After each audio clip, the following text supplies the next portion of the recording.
कहाँ की है स्ट्रक्चर की प्रैक्टिस? भेजो मेरे नंबर पे, नंबर पता है ना सबको मेरा। हाँ, कहाँ प्रैक्टिस किया मुझे दिखाओ, इस नंबर पे भेजो फटाफट। 90 34 80 60 47। हाँ।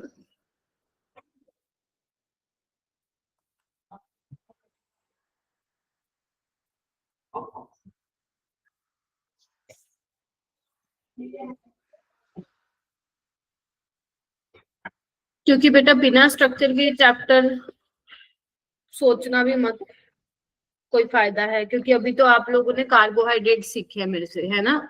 अभी आप लोग प्रोटीन्स पे आएंगे, प्रोटीन्स पे there are so many structures. तो जब तक आप कार्बोहाइड्रेट्स के साथ कंफर्टेबल नहीं होंगे तो फिर आप प्रोटीन्स वाले पार्ट के साथ कंफर्टेबल नहीं होंगे।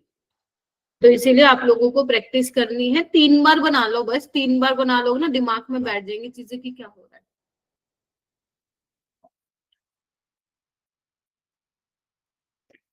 समझे? हाँ जी आलिया जी, प्रैक्टिस की थी स्ट्रक्चर की? यस मैम, नोट्स रिवाइज किए तो थे।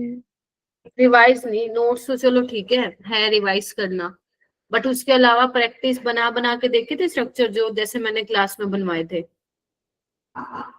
मैम वो जो स्ट्रक्चर्स थे वो एक एक बार बनाए थे, बट उससे ज्यादा नहीं। नहीं, 3 बार बनाने हैं। 1 बार बनाया, 2 बार और बनाओ। ठीक है, और ये ओके सब मैम। ये है। ठीक है, आओ। देखो आज हम क्या करने वाले हैं। आज मुझे एक तो क्वेश्चन प्रैक्टिस करवानी है आपको, राइट। उसके अलावा पॉलीसेकेराइड्स में हमें स्टार्च, सेलुलोज, ग्लाइकोजन, इनके बारे में पढ़ना है, लाइक इनका स्ट्रक्चर क्या होता है। देखो कुछ कुछ चीजें हैं जो आपको याद रखनी पड़ेंगी, क्योंकि कुछ कुछ चीजें बायो वाली आ जाती हैं, बट बहुत मुश्किल नहीं है उनको याद करना। तो मैं आपको बता दूंगी कि आपको एनसीईआरटी से कौन गुड कौन सी इवनिंग चीज मैम। एज इट इज याद करनी है। Good evening. एंड स्ट्रक्चर भी इनके करने हैं, मैं बता दूंगी आपको कैसे करने हैं उनको। उसके बाद क्वेश्चन प्रैक्टिस कराने के बाद पॉलीसेकेराइड्स पे चलेंगे, पॉलीसेकेराइड्स के चलने के बाद अपन आज प्रोटीन्स भी स्टार्ट कर देंगे। सो प्रोटीन्स अमाइनो एसिड से मिलके बने होते हैं। सो हमें अमाइनो एसिड्स के बारे में मैं थोड़ा सा पढ़ा दूंगी आप लोगों को, आज ही स्टार्ट कर देंगे। एंड किस तरीके से अमाइनो एसिड्स को याद करना है ना, उसकी मैं ट्रिक भी बताऊंगी, बिकॉज विदाउट ट्रिक आप अमाइनो एसिड्स याद नहीं कर पाओगे। तो वो ट्रिक से ही हो पाएगा, बिकॉज 20 अमाइनो एसिड्स हैं और 20 अमाइनो एसिड्स के बड़े ही कॉम्प्लिकेटेड से स्ट्रक्चर्स हैं, राइट। सो उसके लिए हमें एक ट्रिक जो है ध्यान में रखनी पड़ेगी, राइट। अच्छा, एक बार मैं रिकैप करा देती हूँ क्या क्या कराया था। जो मेरा मेनली, आवाज आ रही है ना सबको क्लियरली? ठीक है। तो जो मैंने मेन आप लोगों को पढ़ाया था, सुक्रोज का स्ट्रक्चर पढ़ाया था, माल्टोज का स्ट्रक्चर पढ़ाया था, और आपको मैंने लैक्टोज का स्ट्रक्चर, डाइसेक्राइड्स में ये मैंने पढ़ाया था। एंड मोनोसेक्राइड्स में मैंने तुम लोगों को ग्लूकोज और फ्रक्टोज का साइक्लिक स्ट्रक्चर आपको बनवाया था, है ना। और मैंने ये भी बता दिया था ना कि फ्रक्टोज रिड्यूसिंग, फ्रक्टोज में कीटोन ग्रुप है, फिर भी वो रिड्यूसिंग शुगर की तरह बिहेव करता है, क्योंकि उसमें क्या बनता है, रीअरेंजमेंट होती है ना। बेसिक मीडियम की प्रेजेंस में क्या बनता है, इनोल बनता है, बताया था मैंने तुम लोगों को ना। ठीक है। तो वहां पे एल्डिहाइड ग्रुप जो होता है वो बनता है रीअरेंजमेंट के दौरान, जिसकी वजह से वो रिड्यूसिंग शुगर की तरह काम करता है, राइट। उसके बाद मैंने सुक्रोज के जो स्ट्रक्चर में बताया था वो ये बताया था कि यहाँ पे याद करो क्या ले रहे थे तुम, अल्फा ग्लूकोज, याद आ रहा है, यस मैम। और बीटा डी फ्रक्टोज। ठीक है, लिंकेज कौन सी थी, ग्लूकोज की C1 और फ्रक्टोज की C2। माल्टोज में क्या था, 2 यूनिट्स ले रहे थे हम, किसकी, अल्फा ग्लूकोज की ही, याद करो, क्योंकि बिना याद किए तो ध्यान में आएगा नहीं तुम लोगों को। इसका एक ग्लूकोज का C1 और दूसरे का C4 यूनिट, है ना, C4 वाला कार्बन। इसमें क्या कर रहे थे हम, दोनों बीटा मिल रहे थे, बीटा किसका, गैलेक्टोज का और ग्लूकोज का, है ना। लैक्टोज का मिल्क शुगर भी बोलते हैं इसको, हाँ मैम बताया था आपने। इसका C1 लेना है और इसका C4 लेना है ना। ये मैंने आप लोगों को बताया था। माल्टोज और लैक्टोज रिड्यूसिंग शुगर है, लेकिन सुक्रोज क्या था मेरा, नॉन रिड्यूसिंग शुगर है। जितने भी मोनोसेक्राइड्स होते हैं वो तो रिड्यूसिंग शुगर होते हैं।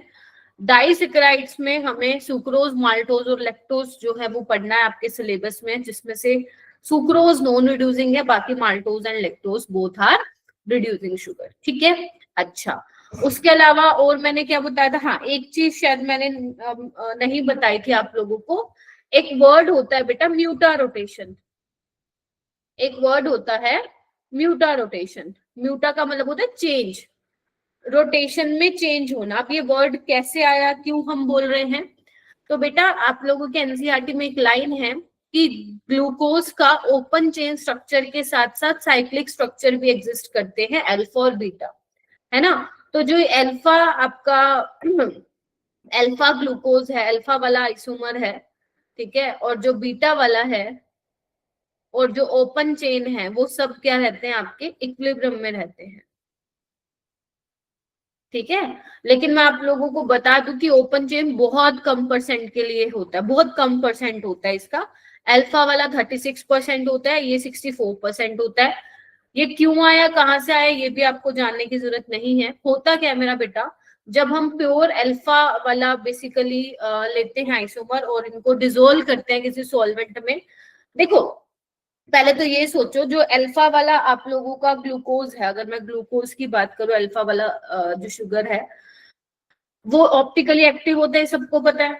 हाँ मैम पता है। अब ऑप्टिकली एक्टिव है तो उसका कुछ ऑप्टिकल रोटेशन होगा, यस और नो, होगा कि नहीं होगा। इसका एग्जैक्ट प्लस 100 पॉइंट समथिंग होता है, एग्जैक्ट पॉइंट के बाद क्या मुझे याद नहीं है, राइट। ऐसे ही बीटा का भी होगा, इसका होता है प्लस 18.7, इतना इसका रोटेशन होता है। तो होता क्या है बेटा, जब आप प्योर अल्फा और प्योर बीटा को किसी सॉल्वेंट में डाल देते हो ना, तो क्या होता है, इनकी ऑप्टिकल रोटेशन क्या होती है आपस में, इनकी ऑप्टिकल रोटेशन क्या होती है, चेंज होती है। और तब तक चेंज होती है जब तक एक इंटरमीडिएट वैल्यू नहीं आ जाती है, जब तक एक इंटरमीडिएट वैल्यू नहीं आ जाती है, वो होती है वैल्यू, स्टेबल वैल्यू +52.5, इतनी होती है। मतलब ये +18 से यहाँ पहुंचता है और ये 112 से यहाँ पे पहुंचता है। तो ये एक वैल्यू है, इंटरमीडिएट वैल्यू इसको बोलोगे आप। तो म्यूटा रोटेशन का मतलब क्या है, चेंज हो रही है ऑप्टिकल रोटेशन विद टाइम, और एक वैल्यू आ जाएगी इक्विलिब्रियम पे, दैट इज 52.5। समझ रहे हो आप।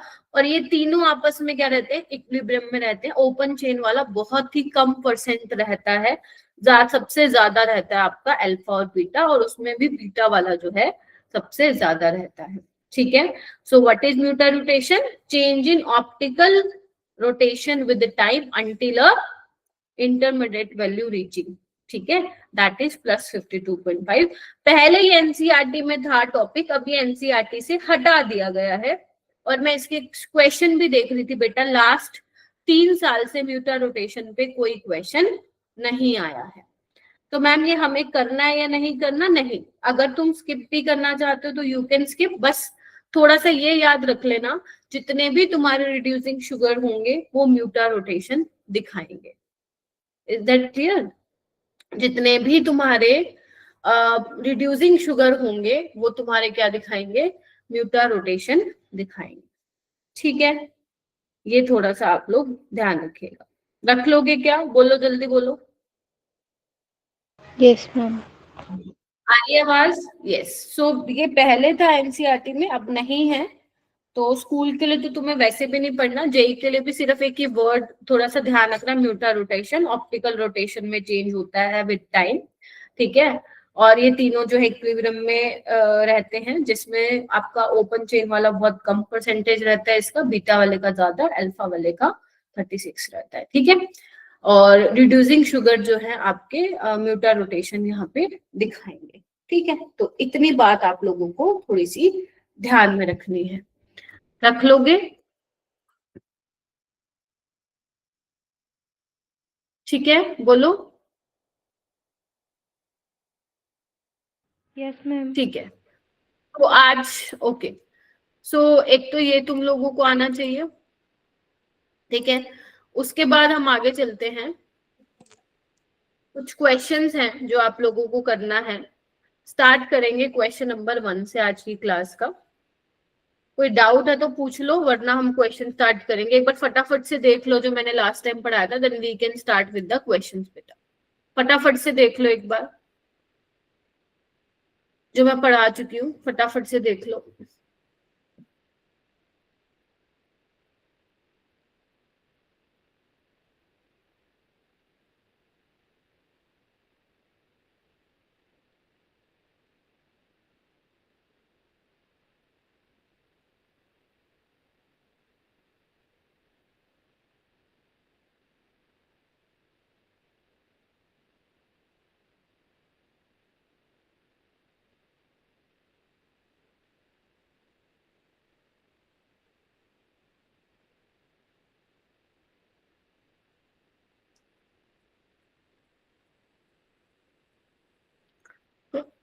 ठीक है जी, चलो देखो अब इसमें क्या है, ये वाला जो क्वेश्चन आपको दिख रहा है, देखो हालांकि ये जेई वाला तो जेई जेई में तो नहीं आया हुआ।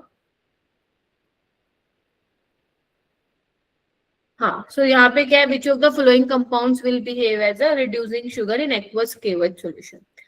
देखो अगर तुम्हें याद हो तो मैंने क्या बोला था, कार्बन के साथ क्या होना चाहिए, डायरेक्ट OH अटैच होना चाहिए, याद है। तो वो रिड्यूसिंग शुगर की तरह बिहेव करेगा। जो ऑक्सीजन है उसके साथ वाला जो कार्बन होगा उससे डायरेक्ट क्या अटैच होना चाहिए, आपका OH अटैच होना चाहिए, तब जाके वो रिड्यूसिंग शुगर की तरह बिहेव करेगा, ठीक है। तो कोई ऐसा आपको दिख रहा है, मुझे तो कोई ऐसा फिलहाल यहाँ पे नहीं दिख रहा, देखो ध्यान से, दिख रहा आपको, नहीं है। लेकिन उन्होंने एक बात बोली हुई है एक्वस केवेट सॉल्यूशन। तो एक बार बताओ ये क्या है, हमारे पास एस्टर है, ध्यान से देखो, मैं इसको ऐसे लिख देती हूँ एक बार के लिए। आपको पता है एस्टर की हाइड्रोलिसिस होती है बेसिक मीडियम में, यस और नो?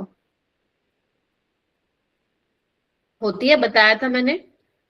एसिडिक और बेसिक मीडियम में एस्टर की हाइड्रोलिसिस होती है, बोलो यस और नो। तो एक बात बताओ, जो मेरे पास ये एस्टर वाली लिंकेज है, अगर मैं इसको थोड़ा सा ओपन करके दिखाऊं, ध्यान से देखना, पता नहीं याद है कि नहीं है तुम लोगों को, बट पता होना चाहिए। देखो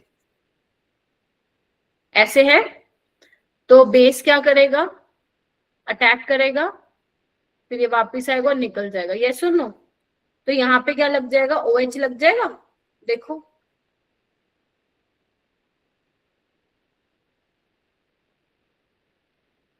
बोलो हाँ के ना। Yes ma'am. अब यहाँ पे देखो ऑक्सीजन के साथ वाला जो कार्बन है उससे क्या अटैच है, OH अटैच है। Now this will behave as a reducing sugar, now this will behave as a reducing sugar, समझे कि नहीं समझे?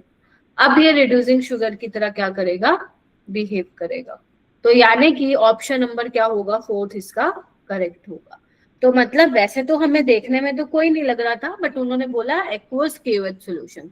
तो एक्वस केवेज सॉल्यूशन में क्या होगा, बेसिक सॉल्यूशन है, बेसिक सॉल्यूशन में बेसिक मीडियम में एस्टर की हाइड्रोलिसिस हो जाएगी और ये बन जाएगा। और यही हमारी पहचान भी थी कि ऑक्सीजन के साथ वाले कार्बन अगर डायरेक्ट OH से अटैच है तो वो रिड्यूसिंग शुगर की तरह बिहेव करेगा, बिकॉज चेन बेसिकली जो रिंग है ये ओपन हो जाएगी, ठीक है। तो इस तरीके से आप बता सकते हो रिड्यूसिंग शुगर के बारे में, अगर ऐसा सवाल आता है तो, ठीक है। क्या याद रहेगा? तो पहले सारा क्वेश्चन प्लीज देख लेना, फिर ही किसी उस पर पहुंचना नतीजे पे। चलो नेक्स्ट क्वेश्चन करते हैं हम लोग, नेक्स्ट क्वेश्चन करते हैं, आइए क्वेश्चन नंबर 2 क्या है यहाँ पे, देखो पढ़ो इसको, देखो एक्टिवली पार्टिसिपेट करो, वरना तो क्लास से चले जाओ, कोई दिक्कत वाली बात है नहीं। Maltose has 2 alpha D glucose unit linked at C1 and C4 and is reducing sugar, क्या ये सही है? यस क्या ये मैम। सही है? यस बिल्कुल ठीक है। फिर आ गया हो maltose has 2 monosaccharide alpha D glucose and beta D glucose, ये तो सरासर गलत ही हो गई है। तो पहली स्टेटमेंट सही है, दूसरी स्टेटमेंट गलत है, ठीक है। जहां पे भी तुम्हें डाउट आएगा प्लीज आस्क, क्वेश्चन नंबर 3 पढ़ो इसको। कोई शुगर है एक्स, उसको बॉयल किया गया है dilute sulphuric acid in alcoholic solution, 2 isomer बने हैं ए एंड बी, और ए का जब आप ऑक्सीडेशन कर रहे हो विद HNO3 तो आपको सैक्रिक एसिड मिल रहा है, और बी है तुम्हारा लीवोरोटेटरी। तो बताओ भाई एक्स क्या रहा होगा?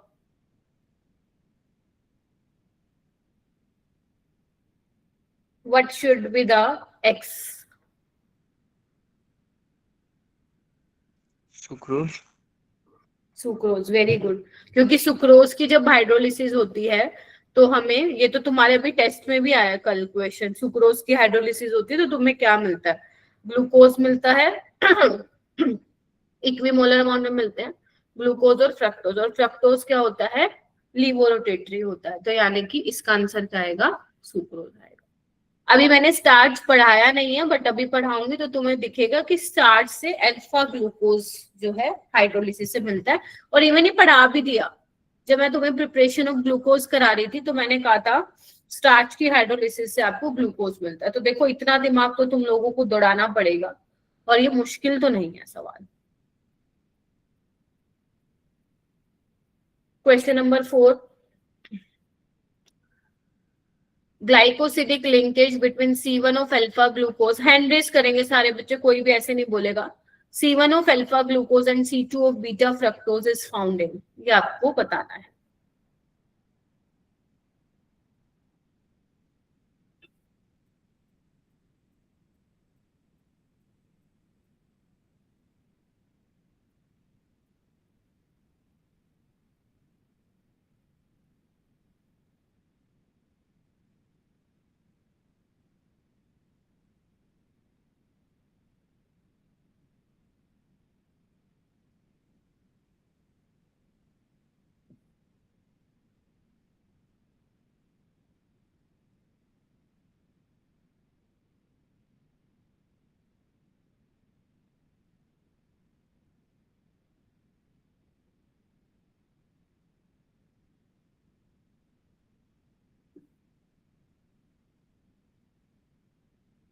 शौर्य आप बताओ। Ma'am sucrose. Yes, sucrose is the correct answer. ठीक है, क्योंकि सुक्रोज में अभी बताया मैंने ग्लूकोज और फ्रक्टोज आपका होता है अल्फा ग्लूकोज बीटा फ्रक्टोज, और C1 कार्बन होता है आपका इन्वॉल्व ग्लाइकोसिडिक लिंकेज में ग्लूकोज में, और C4 होता है आपका बीटा फ्रक्ट, सॉरी C2 होता है बीटा फ्रक्टोज। नेक्स्ट हम चलते हैं, ये वाला क्वेश्चन कौन सा क्वेश्चन है? ये 5th क्वेश्चन है, the correct representation in 6 membered pyranose form for the following sugar x. ये आपको कोई एक शुगर दिया हुआ है, राइट? कोई भी हो सकता है, इट डजंट, मतलब ये नहीं वो होता है कि ग्लूकोज पड़ा है तो ग्लूकोज ही होगा, कोई भी शुगर आपको दिया हुआ है यहाँ पे। अब वो कह रहे हैं कौन सा करेक्ट रिप्रेजेंटेशन है। तो अब यहाँ पे तुम्हें वैसे वाला दिमाग लगाना है जैसे मैंने तुम्हें स्ट्रक्चर बना के दिखाया था, डॉक्टर वाली ट्रिक याद रखना।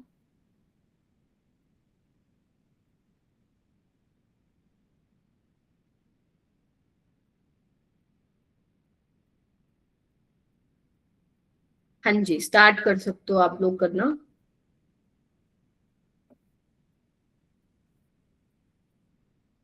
नितांत हो गया? कर रहा हूँ। आदित्य आ गया? आदित्य तरुण, करो करो भाई, जल्दी करो।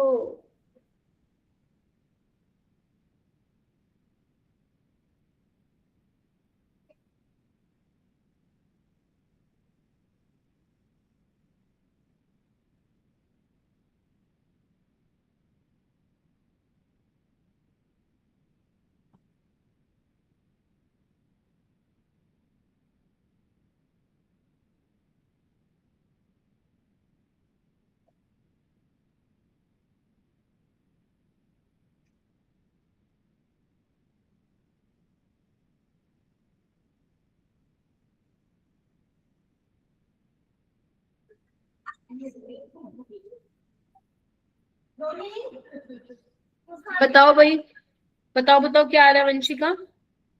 Ma'am second option. सेकंड आ रहा है भाई। नीट वाले स्टूडेंट्स बहुत अच्छा कर रहे हैं, उनका पेपर तो मई में है। तुम जेई वाले क्या कर रहे हो?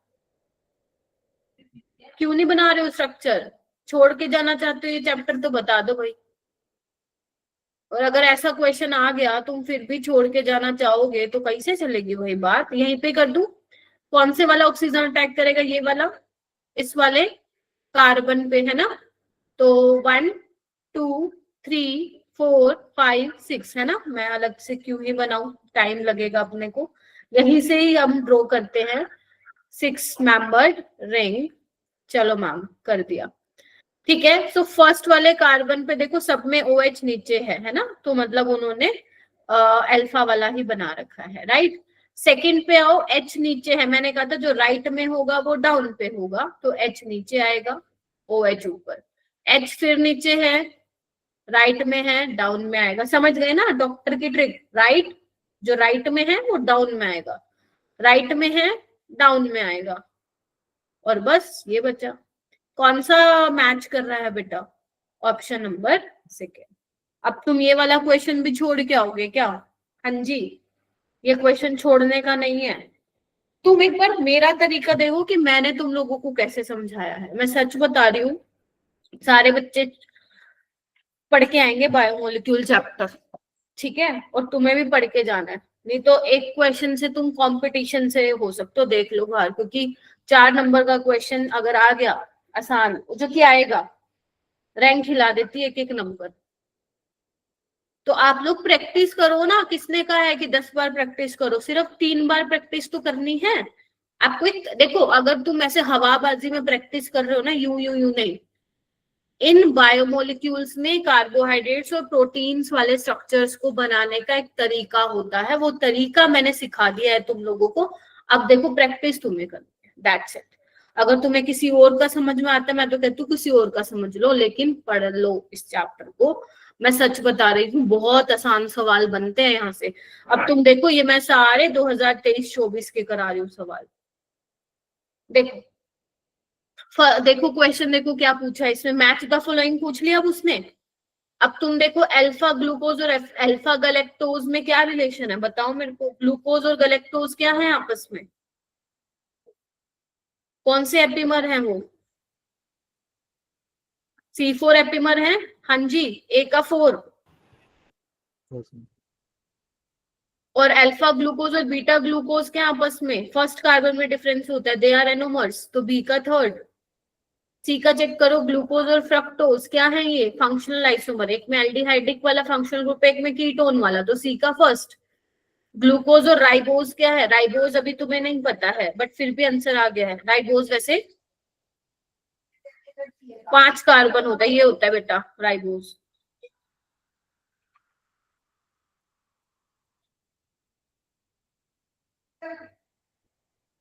ठीक है, देखो 1 2 3 4 5 होता है, यहाँ पे 6 होता है, तो दे आर होमोलोगस। ठीक है, सो यानी कि ए का 4, बी का 3rd, सी का 1 और डी का 2nd हो जाएगा। कुछ था ही नहीं इस क्वेश्चन में बेटा, कुछ भी नहीं था। ठीक है क्या? अगर चारों के बारे में नहीं भी पता फिर भी हो जाएगा, कर लोगे? करना तो पड़ेगा, देखो करना तुम्हें ही है। Incorrect statement regarding given structure. आपको ये एक स्ट्रक्चर दिया हुआ है, आपको इसके बारे में इनकरेक्ट स्टेटमेंट बतानी है। चलिए बताइए।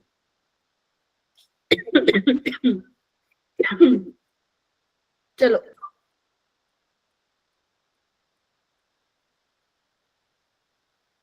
फटाफट से।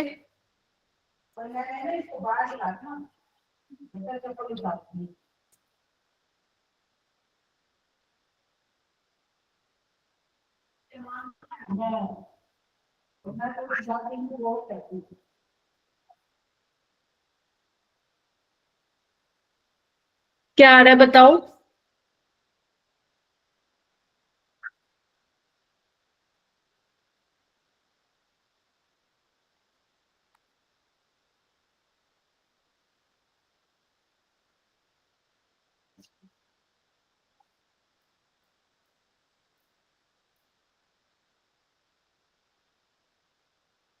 अरे नोट्स ही देख लो कम से कम अपने। विशाल क्या आएगा? अनुज क्यों चुप हो? मैम CHO वाला थर्ड पॉइंट। हाँ जी, CHO वाला। यस मैम, थर्ड वाला। थर्ड वाला, ओके। लेकिन अगर एक बार बताओ, अगर मैं इसको ब्रोमीन वाटर के साथ ट्रीट कराती हूँ तो क्या बनेगा यहाँ पे? CHO group will convert into COH। बाकी सब वैसे रहेगा, तो ये तो मोनो कार्बोक्सिलिक एसिड है। तो फर्स्ट तो गलत है ना? मैम स्किप टेस्ट तो उसके लिए होता है ना, एल्डिहाइड के लिए। हाँ, नहीं वो अपन आएंगे अभी उस पे। पहले ये बताओ फर्स्ट ठीक है कि गलत है? गलत नहीं। गलत है, ठीक है। फर्स्ट चीज का आंसर होगा, आगे आओ। आगे कह रहा है कि will coexist in equilibrium with two other cyclic structure, ये भी ठीक है, राइट। क्योंकि अल्फा बीटा में कहते हैं ग्लूकोज ही तो है तुम्हारा ओपन चेन, ठीक है। उसके बाद 4 सिमेट्रिक कार्बन है, ये भी ठीक है, ये भी ठीक है। अब देखो यहाँ पे, देखो इधर, ये बोल रहा despite the presence of CHO does not, ठीक तो है, ये एनसीईआरटी के लाइन है, याद करो। मैंने तुम्हें लिखवाया था कि CHO होने के बावजूद भी शिफ्ट टेस्ट नहीं देता। ये क्या रिप्रेजेंट करता है? कि ये साइक्लिक फॉर्म में भी एग्जिस्ट करता है। यस और नो? ये साइक्लिक एग्जिस्ट करता है। तो this statement is also correct. अगर तुम नोटिस करो तो ये एनसीईआरटी की जो वहां पे आपका ग्लूकोज की रिएक्शन दिए हुए और पॉइंट्स दिए हुए हैं, वहीं से ही उठा के इन्होंने क्वेश्चन को फ्रेम किया है। तो शिफ्ट टेस्ट ने नहीं देता है। शिफ्ट टेस्ट इसलिए नहीं दे रहा क्योंकि ये दिखा रहा है कि ओपन चेन के साथ साथ साइक्लिक स्ट्रक्चर में भी जो है एग्जिस्ट करता है, तो वहां पे एल्डिहाइड ग्रुप फ्री नहीं होता है, तो ये शिफ्ट टेस्ट नहीं देगा आपका, ठीक है। तो ये बिल्कुल यूं का यूं एनसीईआरटी की लाइन है, तो ऑप्शन नंबर फर्स्ट जो होगा इसका करेक्ट होगा। अगर मान लो तुम लोग इसमें कंफ्यूज भी हो गए, तो फर्स्ट पे तो बिल्कुल तुम श्योर हो सकते हो ना कि मैम ब्रोमीन वाटर से तो मैम दोनों ग्रुप चेंज नहीं होते हैं, COH में सिर्फ एक ही होता है। तो इससे तुम अल्ट्रा लेवल श्योर हो जाओगे कि फर्स्ट ऑप्शन ही क्या होगा आपका करेक्ट होगा, ठीक है। तो इनकरेक्ट स्टेटमेंट पूछी थी, तो फर्स्ट जो होगी इनकरेक्ट होगी। ये वाला क्वेश्चन देखो। अब यहाँ पे भी आपको क्या करना है, इनकरेक्ट स्टेटमेंट बतानी है, पढ़ो। Glucose is soluble in water because of having aldehyde functional group. अगर तुम्हें ये नहीं समझ में आ रहा, आगे बढ़ो। Glucose remain in multiple isomeric form, ये तो ठीक है ना। कौन सी फॉर्म में? अल्फा और बीटा, तो मैम ठीक है। Glucose is one of the monomer unit in sucrose, बिल्कुल ठीक है, क्योंकि सुक्रोज से मिलता क्या हमें? ग्लूकोज और फ्रक्टोज, मैम ये भी ठीक है। ग्लूकोज को हम एल्डोएक्सोज बोलते हैं, बिल्कुल ठीक है। तो गलत कौन सा हुआ फिर? First option. नहीं भी पता तब भी देखो आ गया। और वैसे भी ग्लूकोज जो सोल्यूबल होता है वो एल्डिहाइड ग्रुप की वजह से नहीं होता, क्योंकि वहां पे बहुत सारे OH ग्रुप्स होते हैं ना, उसकी वजह से वाटर के साथ क्या है, हाइड्रोजन बॉन्डिंग कर सकते हैं, इसलिए ग्लूकोज सोल्यूबल होता है। क्लियर है? तो अगर नहीं भी पता फर्स्ट के बारे में, बाकी तीनों के बारे में तुम श्योर हो एकदम, तो भी तुम आंसर इसका निकाल सकते हो, ठीक है। सो ग्लूकोज सोल्यूबल होता है वाटर में due to presence of hydroxyl group, ना कि एल्डिहाइड फंक्शनल ग्रुप है इसलिए सोल्यूबल होता है, ठीक है। ध्यान रखिएगा ये। चलिए आइए नेक्स्ट पढ़ो, पढ़ो पढ़ो। Fructose does not contain an aldehydic group but still reduce tolerance test. आ गया ना सवाल, ठीक है ये बात। फ्रक्टोज में एल्डिहाइडिक ग्रुप नहीं होता है, फिर भी ये रिड्यूस होता है, मैम ये बता दिया था आपने, बिल्कुल ठीक है ये। In the presence of base fructose undergoes rearrangement, जिसमें कुछ टाइम के लिए ग्लूकोज की फॉर्मेशन होती है, एल्डिहाइडिक ग्रुप आता है, तभी वो टेस्ट आपको दे पाता है, ठीक है। तो दोनों स्टेटमेंट ही क्या है अपनी, सही है। बोलो क्या कहते हो? प्रैक्टिस करनी पड़ेगी। थ्योरेटिकल चैप्टर में बेटा यही होता है, बिना प्रैक्टिस के हमें लगेगा ही नहीं कि हमें कुछ आता है। प्रैक्टिस, इसमें तुम्हें प्रैक्टिस चाहिए और क्वेश्चन प्रैक्टिस चाहिए, स्ट्रक्चर की प्रैक्टिस। चलो देखो ये वाला क्वेश्चन, बस 2 क्वेश्चन हो रहे हैं। अब देखो तुम्हें ऐसे स्ट्रक्चर बना के दे दिए जाएं तो कैसे करोगे तुम? आपको पहचानना है मेरा बेटा?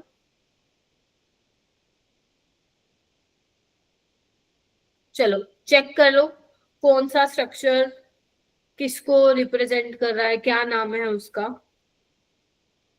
मैम फर्स्ट का थर्ड। फर्स्ट का थर्ड, ये ईशा ने बताया है। ईशा जेई से हो ना, एचपी?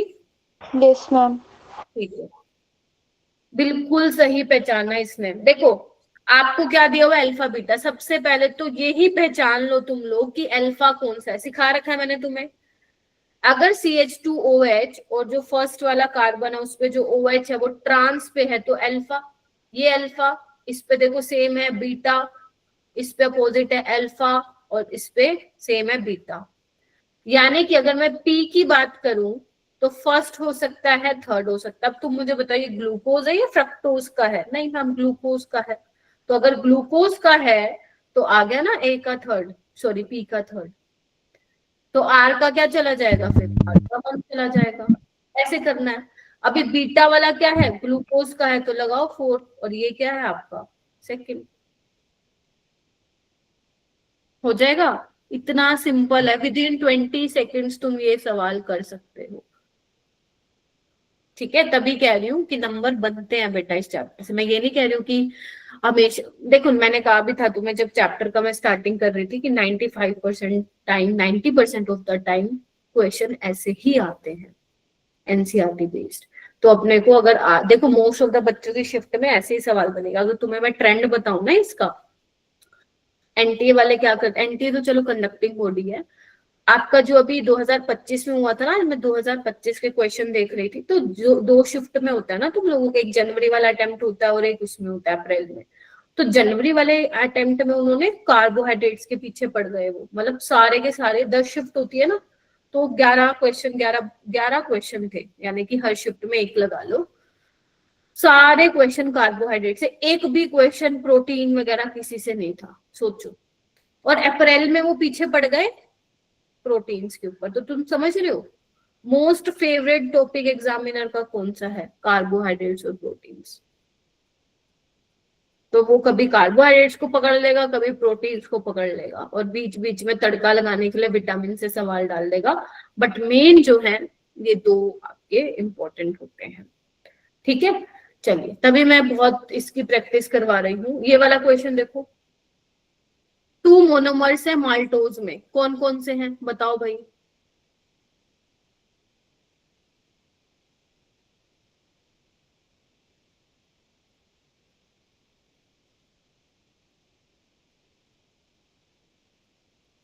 Very good Vanshika. यार अभी तो बताया, ऐसे तो मत करो। वेरी गुड मयंक, ईशा, शौर्य। अरेंज, बताओ भाई, पढ़ाई छोड़ दी क्या? अनुज है क्लास में? नहीं अनुज तो नहीं है। वैभवी, बबल, अंशिका, 2 अंशिका है अपनी क्लास में। आदित्य जी, एक एक चाटा लगा लो तुम लोग अपने मुंह पे, फटाफट से और जोर से लगाओ, कि पता लगना चाहिए कि ठंड में अपने आप को चाटा लगाया तुम लोगों ने जोर से। शर्म आनी चाहिए, शर्म भी नहीं आती तुम लोगों को। अभी बताया मैंने, माल्टोज कोई हाइड्रोलिसिस करने से तुम्हें 2 ग्लूकोज, अल्फा ग्लूकोज की यूनिट मिलती है, तब भी नहीं बता रहे हो तुम।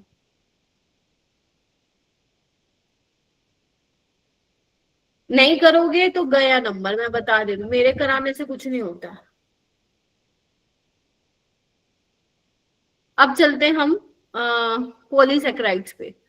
तो पॉलीसेक्राइड्स में क्या है, तुम्हें कुछ लिखने की जरूरत नहीं है, कुछ एनसीईआरटी से बाहर का मैं यहाँ पे नहीं करवा रही हूँ। जो एनसीईआरटी में है वही मैं लिख रही हूँ यहाँ पे, और ये एनसीईआरटी की स्निपिंग है। देखो, polysaccharides contain a large number of monosaccharide unit join together by glycosidic linkage. क्या ये बात ठीक है? क्योंकि जब आप पॉलीसेक्राइड्स की हाइड्रोलिसिस कराते हो तो बहुत लार्ज नंबर में मोनोसेक्राइड्स मिलते हैं, और वो आपस में कैसे जुड़े होते हैं, बाय ग्लाइकोसिडिक लिंकेज। बता दिया था मैंने ग्लाइकोसिडिक लिंकेज क्या होती है। ठीक है, these are most commonly encountered carbohydrates in nature. They mainly act as a polysaccharides, act करते हैं फूड स्टोरेज और स्ट्रक्चरल मटेरियल्स। ठीक है, ये थोड़ी सी जो बात है ध्यान रखो। नीट वालों को तो ये चीजें थोड़ी थोड़ी मालूम होंगी, ठीक है। जो जेई वाले बच्चे उसमें ऐसे नहीं लेनी टेंशन, हाय मैम ये क्या है, ऐसा कुछ भी नहीं है। सिंपल याद रखो कि एज अ फूड स्टोरेज जो है मेनली बिहेव करते हैं। उसके बाद जो इसमें आपको क्या पढ़ना है, 3 पढ़ना है, स्टार्च पढ़ना है, सेलुलोज पढ़ना है, ग्लाइकोजन पढ़ना है। अब स्टार्च में क्या है आपका, 2 चीजों में आता है। स्टार्च 2 पार्ट में बट गया है, अमाइलोज और अमाइलोपेक्टिन। तो देखो, starch is the main storage polysaccharide of plant. It is most important dietary source for human beings. ठीक है, हाई कंटेंट स्टार्च का किस में होता है, roots, tuber, cereals and some vegetables में होता है। इट इज ये इंपॉर्टेंट है, it is a polymer of alpha glucose. समझ गए ना, स्टार्च की जब हम हाइड्रोलिसिस करते हैं तो आपको क्या मिलता है, ग्लूकोज मिलता है। ठीक है, बहुत सारे अल्फा ग्लूकोज की यूनिट्स मिलती है। ठीक है, अच्छा, 2 कंपोनेंट में इसको बांट दिया है स्टार्च को, अमाइलोज और अमाइलोपेक्टिन। तो इसके 2 कंपोनेंट्स होते हैं स्टार्च के, अमाइलोज और अमाइलोपेक्टिन। ठीक है, अब देखो अमाइलोज और अमाइलोपेक्टिन में है क्या। अमाइलोज जो है, यहां से पॉइंट बनाना शुरू करो, यहां से मैच द फॉलोइंग आते हैं। अमाइलोज जो होता है वो वाटर सोलुबल होता है। क्या होता है, वाटर सोलुबल होता है, जिसमें अबाउट 50 to 20% क्या होता है, स्टार्च होता है। मैम याद रखनी है, यस ये तुम्हें याद रखना है। ठीक है, और अमाइलोज का स्ट्रक्चर कैसे दिखता है, बिल्कुल एकदम लीनियर चेन में दिखता है स्ट्रक्चर, कोई ब्रांचिंग उसमें नहीं है। 200 से 1000 अल्फा ग्लूकोज की यूनिट्स होती हैं और जो आपस में कनेक्टेड होती हैं वाया C1C4 ग्लाइकोसिडिक लिंकेज। समझ गए, 2 आप ग्लूकोज की यूनिट बना रहे हो,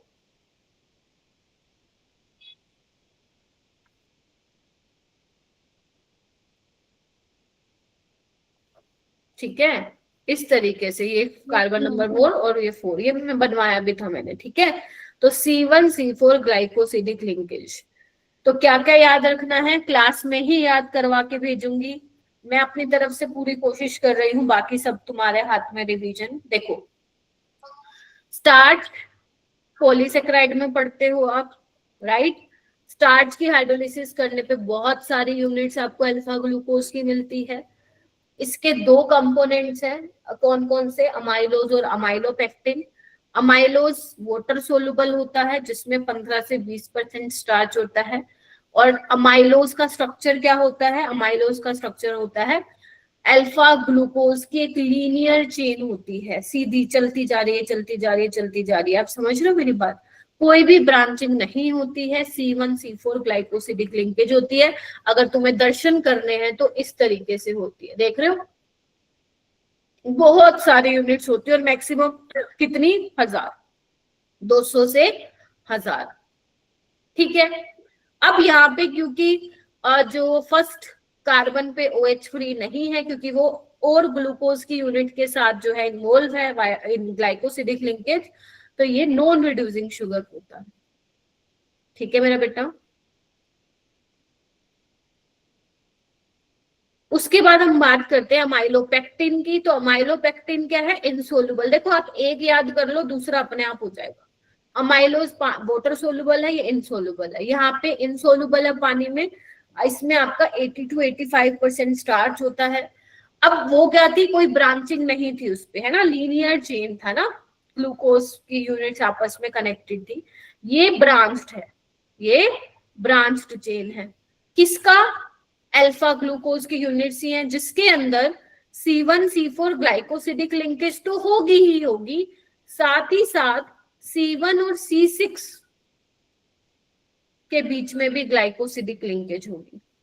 और जो ब्रांचिंग होगी वो आपको कहाँ मिलेगी, branching occurs by C1C6 glycosidic linkage. देखना चाहोगे, आइए देखिए, ये दिख रहा है आप लोगों को, देखो ये तो ग्लाइकोसिडिक लिंकेज होगी 1 और 4 में, देख रहे हो लीनियर जैसे चल रही है। और ये ग्लूकोज का मैं दिखा देती हूँ येलो से, ये फर्स्ट वाला कार्बन है, देख रहे हो, इधर देखो, और ये ग्लूकोज का 6th वाला कार्बन है, ये दिख रहा है, तो देखो फर्स्ट और 6 के बीच में क्या है, यहाँ पे ग्लाइकोसिडिक लिंकेज है। तो आपको दिख रहा है ब्रांच्ड, आपको दिख रहा होगा ब्रांच्ड स्ट्रक्चर यहाँ पे आपको दिख रहा होगा, दिख रहा है आप लोगों को। तो ऐसे ही चलता रहता है। 1,4 के बीच में ग्लाइकोसिडिक लिंकेज होती है और C1 और C6, जिसकी वजह से ब्रांचिंग आपको दिख रही है। ठीक है, तो आपसे स्ट्रक्चर कोई नहीं बनवा के देखेगा, इसका स्ट्रक्चर बेशक मत याद करो, बस ये ध्यान रख लेना जो एनसीईआरटी में इसके पॉइंट्स लिखे हुए हैं, हो जाएगा। So which is water soluble amylose, which is water insoluble amylopectin. Branching कहाँ पे देखने को मिलती है, अमाइलोपेक्टिन में देखने को मिलती है। दोनों में ही अल्फा ग्लूकोज की यूनिट्स हैं। क्लियर है, बस इतना ध्यान रखना है। ठीक है,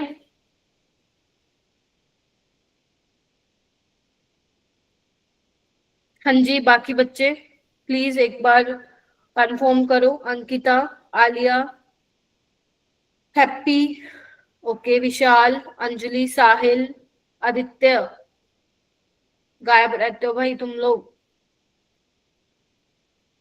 निशिता, मोनाली, चलो आओ आगे बढ़ते हैं सेलुलोज के स्ट्रक्चर पे। तो सेलुलोज के स्ट्रक्चर में क्या ध्यान रखना है मैं अभी बता देती हूँ। Cellulose occurs exclusively in plants and it is the most abundant organic substance in plant kingdom। मतलब प्लांट से रिलेटेड है, ये ध्यान रखना बस। It is predominant constituent of cell wall of plant cell। ये याद रहता है, अच्छी बात है, नहीं रहता तो कोई प्रॉब्लम नहीं है, आपसे वो स्ट्रक्चर जानेगा। अब सेलुलोज का जो स्ट्रक्चर है बेटा, उसमें क्या है आपको ये चीज ध्यान रखनी है, सेलुलोज में आपका लीनियर चेन ही होता है। ठीक है, C1 C4 ग्लाइकोसिडिक लिंकेज ही होती है। बस ये ध्यान रखना है कि इसमें बीटा डी ग्लूकोज होते हैं, समझे? समझे कि नहीं समझे? इसमें आपके अल्फा ग्लूकोज यूनिट्स नहीं होती हैं, बीटा डी ग्लूकोज यूनिट्स होती है बस। और क्या याद रखना है, क्या पढ़ाया मैंने, आ जाओ एक बार फटाफट से आओ। मैंने तुम्हें शुरू किया कि पॉलीसेकेराइड में तुम्हें क्या चीजें पढ़नी है, चार्ट बनवा देते हुए, मतलब तुम्हें बनाने की जरूरत नहीं है, सिर्फ याद करने का एक तरीका बता देती हूँ। पॉलीसेकेराइड्स में तुम्हें स्टार्च पढ़ना है, तुम्हें सेलुलोज पढ़ना है और तुम्हें ग्लाइकोजन पढ़ना है। ठीक है, ठीक है मैम। स्टार्च में क्या होता है, 2 कंपोनेंट में इसको तोड़ दिया है, अमाइलोज और अमाइलोपेक्टिन। अमाइलोपेक्टिन, अमाइलोज क्या होता है, water soluble, 20 to 25, 15 to 20% starch होता है, वाटर सोलुबल। और क्या होता है, अल्फा ग्लूकोज की यूनिट होती है, अनब्रांच्ड होता है 200 से 1000 यूनिट। ये क्या होता है, वाटर इनसोलुबल होता है, हाँ ये ना। Yes ma'am. इसमें C1 C4 ग्लाइकोसिडिक लिंकेज इसमें भी होती है अमाइलोज में, लेकिन अमाइलोज में ब्रांच नहीं होती, इसमें ब्रांचिंग होती है। कहाँ पे होती है, C1 और C1 बस इतना ही तुम्हें ध्यान रखना है। इसमें भी क्या है, अल्फा डी ग्लूकोज की यूनिट्स है। सेलुलोज में क्या है, सेलुलोज में C1 C4 ग्लाइकोसिडिक लिंकेज है लेकिन बीटा डी ग्लूकोज है, बस। इसको कोई 2 कंपोनेंट में नहीं बांटा गया है, बस यही ध्यान रखना है। आगे बढ़ो, फिर बात आती है ग्लाइकोजन की। अब ग्लाइकोजन की अगर मैं बात करूं तो ग्लाइकोजन क्या है, एनिमल बॉडी में स्टोर्ड होता है ये carbohydrate as a glycogen, animal body में होता है ये कार्बोहाइड्रेट एज अ ग्लाइकोजन। इसको हम इसीलिए एनिमल स्टार्च भी बोलते हैं, इसको हम एनिमल स्टार्च भी बोलते हैं। ठीक है, अच्छा, क्योंकि अच्छा एक और चीज, एनिमल स्टार्च, स्टार्च में क्यों आया ये, क्योंकि इसका स्टार्च में क्या थे, 2 पार्ट थे, अमाइलोज और अमाइलोपेक्टिन। इसको हम एनिमल स्टार्च इसलिए बोलते हैं because its structure is similar to amylopectin. तो ग्लाइकोजन का जो स्ट्रक्चर होता है it is similar to amylopectin, और ये अमाइलोपेक्टिन से भी ज्यादा क्या होता है, ब्रांच्ड होता है। समझ रहे हो, ज्यादा ब्रांचिंग आपको देखने को मिलती है ग्लाइकोजेनिक में। लीवर मसल्स एंड ब्रेन में हमारा लीवर मसल एंड ब्रेन में ग्लाइकोजन पाया जाता है। और जब बॉडी को ग्लूकोज की जरूरत होती है तो जो एंजाइम्स होते हैं वो क्या करते हैं, ग्लाइकोजन को तोड़ देते हैं ग्लूकोज में। और क्या चीज है, glycogen is also found in east and fungi. तो मतलब जितनी भी लाइन है ना, नीट वाले तो सारे बच्चे ध्यान नहीं रखेंगे, उनका तो कुछ भी आ सकता है। जो जेई वाले बच्चे हैं वैसे तो उनको भी देखो पूरा ही याद रखना है, क्योंकि वो ये नहीं देखेगा एंटी कि भाई पीसीएम के बच्चे हैं, वो ये देखेंगे कि कार्बोहाइड्रेट उनके सिलेबस का पार्ट, तो कुछ भी पूछ सकते हैं। तो आप लोग थोड़ा सा बस ये ध्यान रख लेना जो जो मैं बता रही हूँ। क्या एनिमल स्टार्च बोला जाता है इसको, ठीक है, और इसका स्ट्रक्चर अमाइलोपेक्टिन जैसा होता है दिखने में, बल्कि उससे ज्यादा ब्रांच्ड होता है, ठीक है। एक और चीज ध्यान रखना, glycogen is also found in east and fungi. बस ये 3 चीजें याद रख लेना, सफिशिएंट है जो जेई के बच्चा है, ठीक है। तो इसमें भी यूनिट्स किसकी होती है, अल्फा डी ग्लूकोज की, क्योंकि माइलोपेक्टिन जैसा है ना इसका स्ट्रक्चर सिमिलर टू, तो उसमें भी अल्फा डी ग्लूकोज की यूनिट्स थी, इसमें भी वही है, ठीक है बेटू। Yes ma'am. चलो बहुत सही। क्या मुझे आगे चलना है या इसको रिवाइज करोगे? तो अगर करना है रिवाइज तो देखो फटाफट से करो और फिर मैं आगे चलूंगी। फटाफट से एनसीईआरटी खोल लो अपनी, नहीं तो यहीं से कर लो, फिर से करो फटाफट से। आओ, अमाइलोज अमाइलोपेक्टिन, स्टार्ट को 2 कंपोनेंट्स में बांटा गया है, अमाइलोज अमाइलोपेक्टिन। पता चल गया ना वाटर सोल्यूबल कौन है, जल्दी बताओ, अमाइलोज या अमाइलोपेक्टिन, जल्दी। माइलोज। ठीक है, ब्रांचिंग किस में दिखती है तुम्हें, अमाइलोज में या अमाइलोपेक्टिन में? माइलोपेक्टिन। ठीक है, very good. Alpha D glucose की यूनिट्स किस में होती है, दोनों में होती है या फिर नहीं होती है? दोनों में होती है। यस, दोनों में होती है। उसके बाद बात आती है सेलुलोज की, तो सेलुलोज का लेना देना है प्लांट से, बस इतना ध्यान रखना। उसके अलावा सेलुलोज में क्या होता है, कौन सी यूनिट होती है, अल्फा ग्लूकोज की बीटा ग्लूकोज की? Ma'am beta. Very good, beta glucose की। ग्लाइकोजन का स्ट्रक्चर किससे सिमिलर है? माइलोपेक्टिन। यस, अमाइलोपेक्टिन, ठीक है, और हाईली ब्रांच्ड है, और एनिमल स्टार्च भी इसको बोला जाता है। और glycogen is also present in कहाँ पे, ईस्ट और फंजाई में भी मिलता है, ठीक है। मैम ग्लाइकोजन में भी बीटा बनता है? ना, ग्लाइकोजन में बेटा अल्फा डी ग्लूकोज है, because glycogen structure is similar to amylopectin ना, and in amylopectin alpha glucose की यूनिट्स होती है ना, तो ग्लाइकोजन में अल्फा डी ग्लूकोज की यूनिट्स होती है। Okay ma'am. चलिए आइए बेटा, नेक्स्ट करो। क्वेश्चन है 1 2 ही क्वेश्चन है, चलो करो। एक पॉलीसेक्राइड है एक्स, पॉलीसेक्राइड भी बोल दिया इसने, और बताओ। डाइल्यूट सल्फ्यूरिक एसिड के साथ ट्रीट करवाया है इतने टेम्परेचर पे और 2-3 एटमॉस्फेयर प्रेशर पे। एक वाई मिला है, और वाई की जब ब्रोमीन वाटर के साथ करा रहे हो तो ग्लूकोनिक एसिड मिल रहा है, ठीक है। ऐसे लिखना होता है, मैंने पहले बताया तुम्हें। और एक्स में क्या है, सिर्फ बीटा ग्लाइकोसिडिक लिंकेज है, तो बता दो भाई कौन सा है वो महान प्राणी जिसमें सिर्फ ग्लाइकोसिडिक। यस, सेल्यूलोज, क्योंकि अमाइलोज अमाइलोपेक्टिन और स्टार्च में क्या है, अल्फा ग्लूकोज की यूनिट्स है। क्लियर है? चलिए yes ma'am. Yes ma'am. Question number yes ma'am. Next. सबसे पहले कह रहा है अमाइलो सोलुबल, सॉरी इनसोलुबल है पानी में। False. Amylose is a long linear molecule with more than 200 glucose units. True. True. तो पहला गलत है, पहला गलत है, दूसरा सही है। देखो हम ना कई बार ना एक्चुअली होता क्या है मैं तुम्हें बताती हूँ। जब तुम पढ़ाई कर रहे होते हो, तुम अपने घर पे होते हो, है ना, टेस्ट दे रहे होते हो, घर पे होते हो मोस्ट ऑफ द टाइम, तो you are taking giving test at your home ना, तो वहां पे हमारा कंफर्ट जोन होता है, पता है ये सबको। असाइनमेंट सोल्व करो तो कंफर्ट जोन होता है, कंबल में बैठ के तुम क्वेश्चन सोल्व कर रहे हो, तो जब मन चाहा उठ के पानी पी के आ गया, जब मन चाहा वॉशरूम चला गया, कुछ भी कर लिया, गाने सुन लिए, चलो भाई बाद में करेंगे। तो वो एक तुम्हें माइंडसेट तुम्हारा उस टाइम बड़ा पॉजिटिव सा रहता है, हाँ ठीक है, और तुम बड़े ऐसा मतलब अच्छे से सॉल्व करते हो, क्योंकि तुम्हारे पास एक टाइम होता है। अलार्म लगा के तो मेरे को लगता नहीं कभी किसी ने असाइनमेंट सोल्व किया होगा।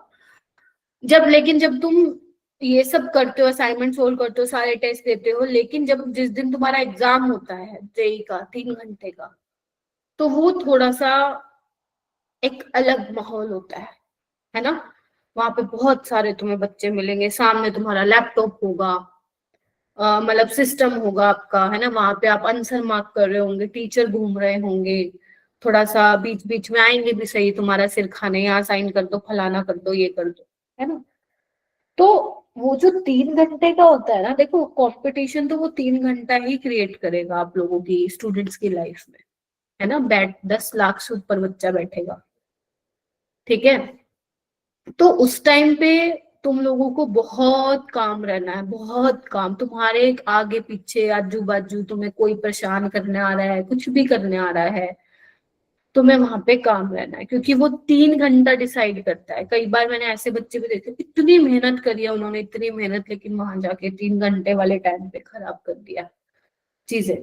तो ये जो छोटी छोटी चीजें होती है ना, काम रखना खुद को, थोड़ा कॉन्फिडेंस अपना लूज नहीं होने देना, अपने ऊपर विश्वास बनाए रखना कि हम लोगों ने पढ़ाई की है तो ऐसा तो है नहीं कि कुछ करके नहीं जाएंगे, ऐसा तो पेपर पेपर तो तुम्हारी सिलेबस से ही बनेगा, है ना। तो वहां पे तुम्हें काम रहना है। अब जैसे देखो, मैंने बोला ए असर्शन फॉल्स है, रीजन ट्रू है, मैंने तुमने नोटिस किया, मैंने 2 बार देखा कि मैं गलत ना लगा दूं। और हालांकि मैं तो तुम्हें पढ़ा रही हूँ, गलत लग भी सकता है, मेरे कोई नंबर नहीं कटेगा यहाँ पे, राइट। बट वहां पे हमारा जो 3 घंटे का बहुत प्रेशर मिलता है ना, वहां पे ये चीज हो सकती है। कई बार हमारे आते हुए क्वेश्चन भी हम लोग गलत कराते हैं, और ऐसा होता है, कोई ना कोई क्वेश्चन हम हो ही नहीं सकता कि तुम सिली मिस्टेक से गलत ना कर जाओ, बट हम उसको रिड्यूस कर सकते हैं।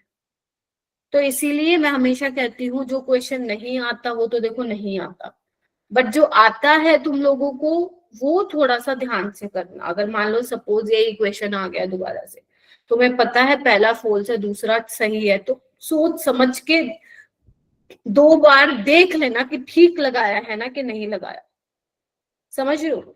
तो मैं तो हमेशा बच्चों को यही बोलती हूँ कि जो आता है ना उसको ध्यान से करना, पता चले जो आता है उसका भी तुम नेगेटिव में करवा के आ गए तो वो बहुत खराब लगता है,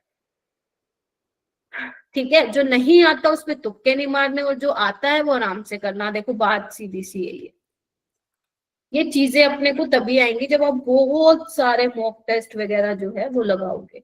तो इसीलिए जो अब तुम्हारा ना 30 नवंबर से जो स्टार्ट होने जा रहे हैं मॉक टेस्ट, वो इसीलिए ही है। एक हफ्ते में 2-2 तुम्हारे मॉक टेस्ट होंगे, वो इसी रीजन की वजह से है, so that you can try number of question, you can practice number of question, you can analyse your mistakes, कहाँ पे अभी भी गलतियां हो रही हैं, समझे। तो ये चीज ध्यान रखना। अब हम बढ़ते हैं आगे प्रोटीन्स की तरफ। भाई प्रोटीन तो तुम्हें पता है भाई कितनी जरूरी है हमारे ग्रोथ के लिए, मैम ये तो हमें सब पता। अब देखो प्रोटीन्स में तुम्हें क्या पढ़ना है, तो कुछ एनसीईआरटी की लाइंस है। Proteins are the most abundant biomolecules of the living system. They are also required for growth and maintenance of body. ये पेपर में आएगा भी नहीं, ठीक है, लेकिन तुम्हें मालूम होना चाहिए। उसके बाद कह रहे हैं कि ये इंपॉर्टेंट है बेटा, all proteins are polymer of alpha amino acids। मतलब जो प्रोटीन्स है वो किससे मिलके बने हैं, अमाइनो एसिड से मिलके बने हैं, समझे कि नहीं समझे। अब अमाइनो एसिड्स क्या होते हैं, देखो एक का मैं तुम्हें 20 अमाइनो एसिड्स पढ़ाऊंगी, कितने, 20। और 20 में से भी मैं तुम्हें कोई गिने चुने 10 बता दूंगी जो तुम्हें पढ़ के जाने हैं जेई के लिए। आई समझ में, ये सुनो। तो जितने भी तुम अमाइनो एसिड देखोगे ना, उसमें कार्बन के साथ क्या जुड़ा होगा, COH जुड़ा होगा, समझे। कार्बन के साथ NH2 जुड़ा होगा, और उसी कार्बन से के साथ एक H जुड़ा होगा, और यहाँ पे एक एल्काइल ग्रुप जुड़ा होगा। अब ये एल्काइल ग्रुप क्या क्या होगा, एल्काइल ग्रुप जैसे जैसे वरी करता जाएगा उसके करस्पॉन्डिंग तुम्हारे अमाइनो एसिड्स के नाम बदलते जाएंगे, यस और नो। यानी कि जो ये वाली यूनिट है ये तो सब में सेम रहेगी, यस और नो। ये जो होगा वो वेरी करेगा from amino two amino acids, ठीक है, ठीक है, हाँ या ना। तो अब इनको अल्फा अमाइनो एसिड्स क्यों बोला गया है, देखो इनको अल्फा अमाइनो एसिड्स इसलिए बोला गया है क्योंकि CH carboxylic acid is your main functional group ना, तो इसके साथ वाला कार्बन क्या कहलाएगा बताओ? अल्फा। और अल्फा के साथ क्या जुड़ा है? अल्फा कार्बन के साथ मैम उसी पे ही तो है NH2, इसीलिए इसको बोला गया है अल्फा अमाइनो एसिड्स। क्या ये बात तुम्हें समझ में आई? बोलो। ध्यान रखना, इस पे बेटा बहुत सवाल आ रखे हैं, कम से कम 3-4 तो आज मैंने देख लिए पिछले 3 साल में, कि प्रोटीन्स जो होते हैं वो पॉलीमर होते हैं किसके? अल्फा अमाइनो एसिड्स के, बीटा गामा के नहीं होते हैं। ये बात बच्चे भूल जाते हैं। अल्फा अमाइनो एसिड्स, और अल्फा अमाइनो एसिड्स की क्या पहचान है? कि कार्बोक्सिलिक एसिड के साथ वाले कार्बन पे ही क्या जुड़ा होना चाहिए? NH2 ग्रुप होना चाहिए। अगर मान लो तुम्हारा ये है, लेट्स से, इधर जाना,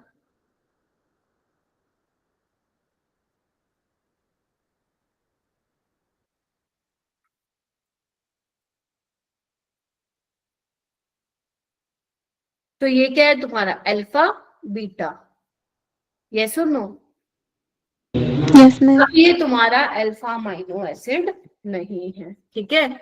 सो यही क्या कर रखना है तुम लोगों को, ध्यान में रखना है कि अल्फा जो भी प्रोटीन्स हैं, जब आप उनकी क्या बोलते हैं, वो किससे मिलके बने हैं? अमाइनो एसिड से मिलके बने हैं।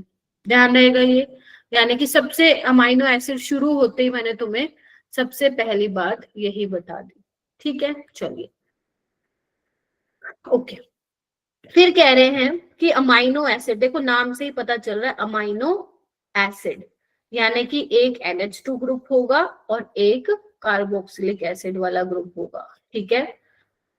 फिर कह रहे हैं depending upon the relative position of amino group with respect to COOH the amino acid can be classified as alpha beta gamma delta SOO। ये मैंने बता दिया, बट तुम्हें क्या याद रखना है? Alpha amino acid. So all proteins are the polymer of alpha amino acids. कैसे याद रखोगे? फिर बोल रही हूँ, कार्बोक्सिलिक एसिड के साथ वाला कार्बन पे क्या जुड़ा होना चाहिए? NH2 जुड़ा होना चाहिए। हो जाएगा याद? Yes ma'am. अब बात आती है मेरा बेटा, अब जो अमाइनो एसिड्स है ना, मैंने क्यों छोड़ा हुआ ये पेज, ठीक है, ऑल राइट, कोई बात नहीं। तो अब जो अमाइनो एसिड्स मैं तुम लोगों को पढ़ा रही हूँ, इसके बारे में कुछ इंपॉर्टेंट पॉइंट्स जो है वो तुम लोगों को पता होने चाहिए, ठीक है। अब वो इंपॉर्टेंट पॉइंट्स क्या है, लिखो। Most naturally occurring amino acids belong to L configuration. Carbohydrates में बताया था मैंने D और L कैसे देखते थे, लास्ट सिमेट्रिक कार्बन देखते थे, तो इसमें भी यही है। मान लो हमें नहीं पता है क्या अमीनो एसिड है, मैंने यहाँ पे R लगा दिया है, यहाँ पे NH2 है, HCOH। तो अगर आपका NH2 लेफ्ट हैंड साइड पे है एसिमेट्रिक कार्बन में लास्ट, तो वो क्या होगा? आपका L कॉन्फ़िगरेशन का होगा। किसका होगा? L configuration. जैसे उसमें क्या पहचान होती है? OH आपका लेफ्ट हैंड साइड होना चाहिए, यहाँ पे क्या होता है? NH2 आपका एसिमेट्रिक कार्बन पे NH2 लेफ्ट हैंड साइड होगा, तो ये L होगा, ठीक है। तो आपको याद रखना है। अप्रोक्सीमेटली जो 22 से 23 नेचुरली अकरिंग अमाइनो एसिड्स होते हैं, ठीक है। आपको कितने पढ़ने हैं? जो NCERT में कितने? 20 हैं। कितने हैं? 20, ठीक है। और जो मैं 20 अमाइनो एसिड्स पढ़ाऊंगी उसमें से ग्लाइसिन एक ऐसा बंदा है, सिर्फ glycine, glycine is the only amino acid which is a chiral, chiral नहीं है, और you can say optically inactive है, ठीक है। अब मैम ऐसा क्यों है? क्योंकि मेरा बेटा देखो, ग्लाइसिन का जो स्ट्रक्चर होता है ना, वो क्या होता है? देखो ये तो सब में मैंने तुम्हें कहा था ना सेम है, COH NH2H। जो R है वो डिफरेंट होगा, और जो इसमें R होता है ग्लाइसिन में, वो H होता है। तो अब देखो ये तो कायरल है ही नहीं, क्योंकि एक जो कायरल कार्बन पे है उस पे 2 सेम H लग चुके हैं, तो this is not chiral, this is also optically inactive. बाकी सारे अमाइनो एसिड्स क्या होते हैं बेटा, ऑप्टिकली एक्टिव होते हैं।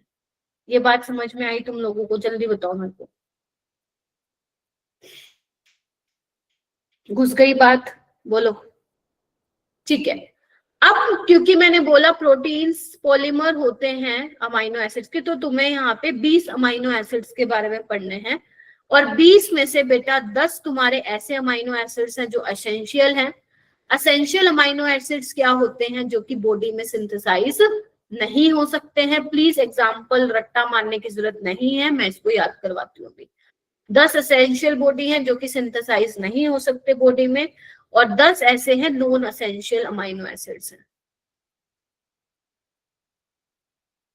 जो कि बॉडी में ही सिंथेसाइज हो सकते हैं। क्लियर है? अब बात करते हैं, समझ गए ना, जो बॉडी में सिंथेसाइज नहीं हो सकते, नहीं बन सकते, दैट इज एसेंशियल। जो हो बन सकते हैं, सिंथेसाइज हो सकते हैं बॉडी में, दैट इज नॉन एसेंशियल। अब 10 कौन से हैं एसेंशियल, इसकी तुम्हें मैं ट्रिक बताऊंगी अभी। ट्रिक यही बतानी थी वैसे, चलो कोई बात नहीं, अभी इसको हटा दूंगी। इनकी मैं ट्रिक बताऊंगी तो तुम इसको ट्रिक से याद कर लेना, और बाकी जो बचेंगे वो ऑटोमेटिकली कौन सी कैटेगरी में आ जाएंगे, नॉन एसेंशियल वाली कैटेगरी में आ जाएंगे। चलिए, तो सबसे पहले हम लिखते हैं जो एसेंशियल वाले अमाइनो एसिड्स हैं उन्हीं के बारे में मुझे बात करनी, उसके अलावा जो बचेंगे वो नॉन एसेंशियल में चले जाएंगे। समझ गए? चलिए आइए, इसको याद रखोगे आप। ट्रिक है पीवीटी टिम होल,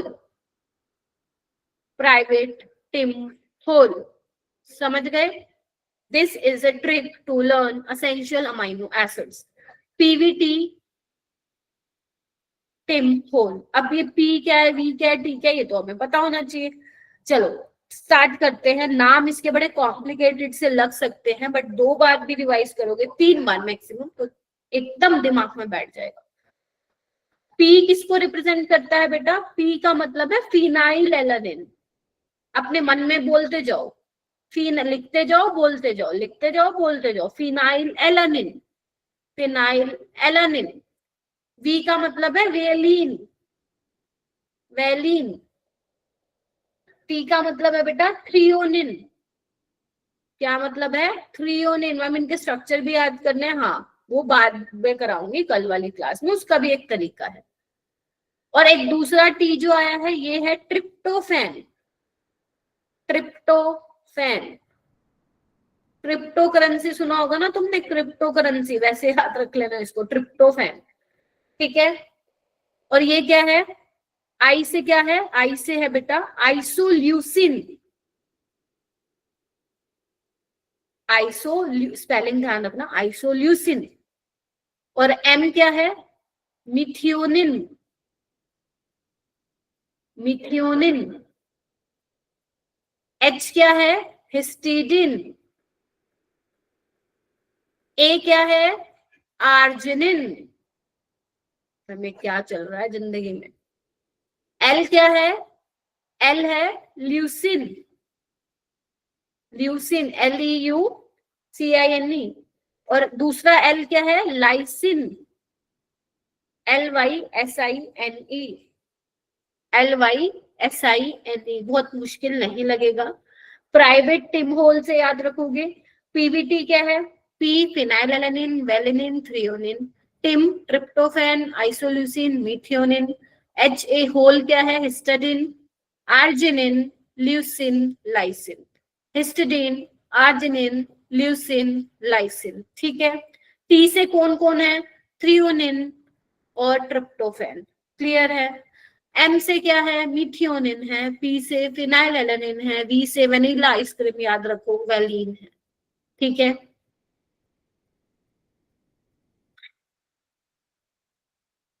डाइजेस्ट करने में टाइम लग रहा है लगता है तुम लोगों को, हो जाएगा सभी बच्चों से।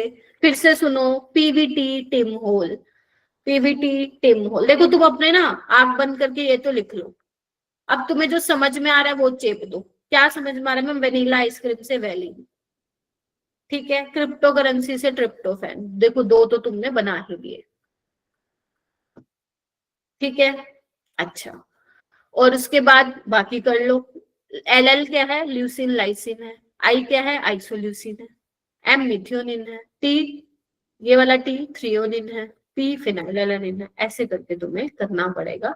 देयर इज नो ऑप्शन, कोई ऑप्शन नहीं है। पेपर में नहीं आता हो तो मैं सच में तुम्हें करवाती भी नहीं, और ये हर साल क्वेश्चन आ रहा है, मैं कैसे छुड़वा दूं।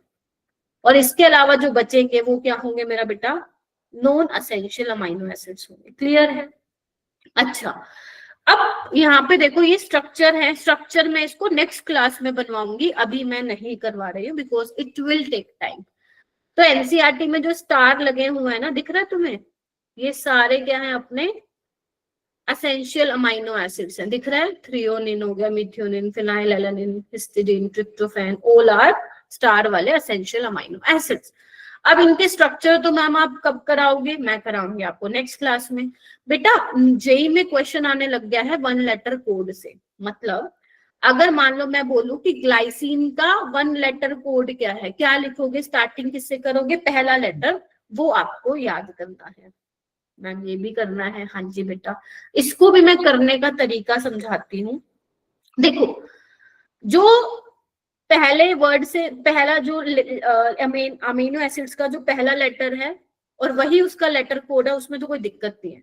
जैसे ग्लाइसिन का जी ही है, ध्यान से सुनना, एलानिन का ए ही है, वेलिन का वी ही है, ल्यूसिन का एल है और आइसोल्यूसिन का आई है। क्या यहाँ तक कोई दिक्कत है तुम्हें? नहीं मैम, इसमें तो क्या है दिक्कत, जो अमीनो एसिड्स का पहला अक्षर है वही उसका लेटर कोड है, दिक्कत आएगी आगे। अब देखो आर्जिनिन, आर्जिनिन का तुम्हें लग सकता है कि मैम ए होगा, लेकिन नहीं। देखो आर्जिनिन जो तुम बोल रहे हो उसमें र आ रहा है, आर आ रहा है, ये सुर नो आर्जिनिन, तो इसलिए याद करने का तरीका बता रहे हो, तो लेटर कोड क्या हो जाएगा, आर। क्लियर है? अच्छा, लाइसिन क्या होना चाहिए, लाइसिन में लेटर कोड एल। अब तुम बताओ अल्फाबेट में एल के, एल से पहले क्या आता है, ABCD FGH IJ के आता है ना, तो के इसका लेटर कोड है। This is the method to learn. आपको कोई और तरीका है मुझे भी बताना, बट मुझे देखो ऐसे ही याद है तो मैं तुम्हें बता रही हूँ, ठीक है। तो एल से पहले क्या आता है, उसके बाद लिखते हैं हम ग्लूटामिक एसिड।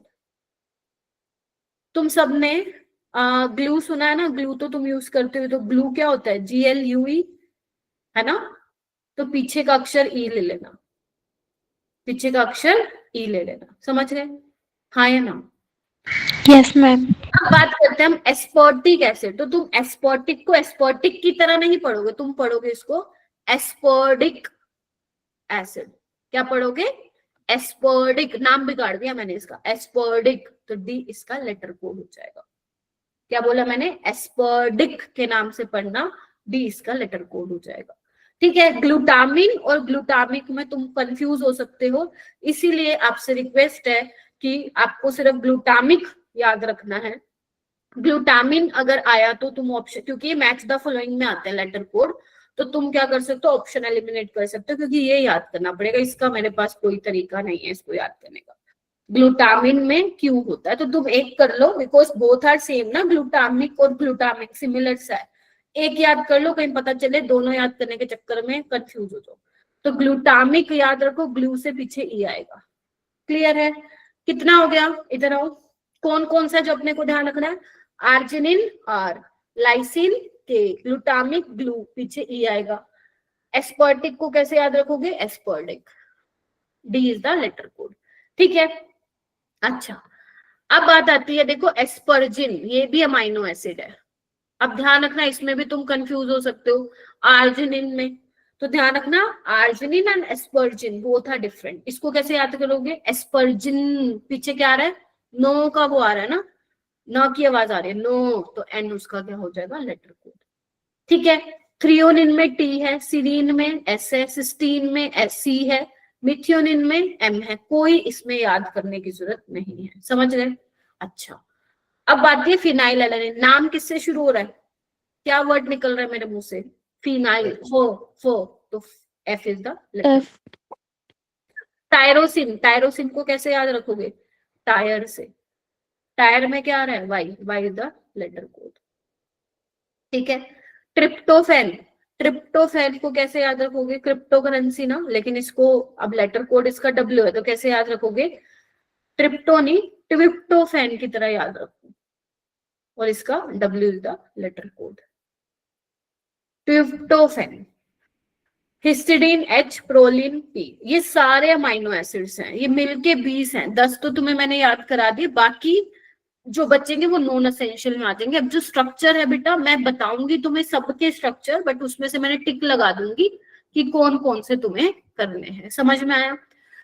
चलो ठीक है। Yes ma'am. चलो अब अपनी आंखें बंद कर, आंखें तो क्या बंद करो, मैं तुम्हें यहाँ पे कुछ पूछती हूँ, मुझे बताना उसका लेटर कोड, ठीक है?